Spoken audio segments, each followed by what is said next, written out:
Well, the government also insists it will not relent in its quest to keep all Kenyans safe from community infections, even if it means keeping those in quarantine for much longer after some failed to adhere to rules on social distancing.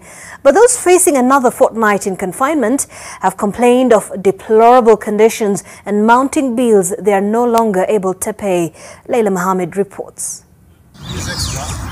Persons in mandatory quarantine at the Kenyan Medical Training College in Nairobi gather at the grounds Sunday morning to get a clearer understanding of what the next 14 days portend for them.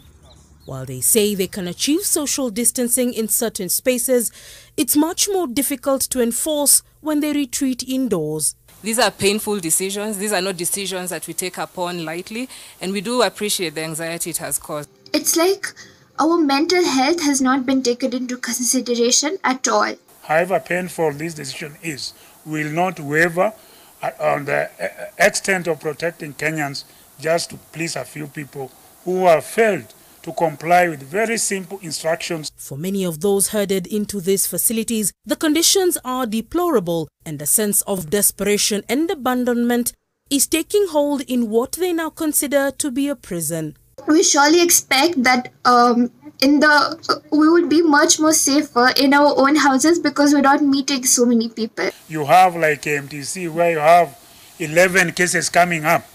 Then we have no choice but to extend that quarantine period so that we can protect the general population. According to those affected, these safety guidelines may be difficult to keep to, seeing that they share facilities such as bathrooms, cutlery and eating areas. For those under quarantine and have tested negative for COVID-19, the 14-day extension by government is a nightmare according to them, as it will put a further dent in their pockets as the bills continue to rise. The issue of the cost, I think we have addressed it in our meeting today. We'll see how we'll be able to address it. In an open letter to the CS for Health, those in quarantine have raised concerns about lack of medical attention, even for those with special medical needs, such as expectant women. Some say that they are students studying abroad who came back home due to the pandemic but have failed to catch up with online classes as they don't have access to the necessary resources. We want to appreciate, on the other hand, places like Trademark where we tested 144 and all of them tested negative.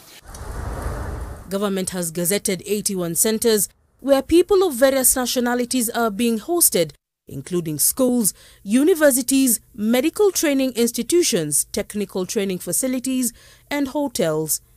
Leila Mohammed, NTV.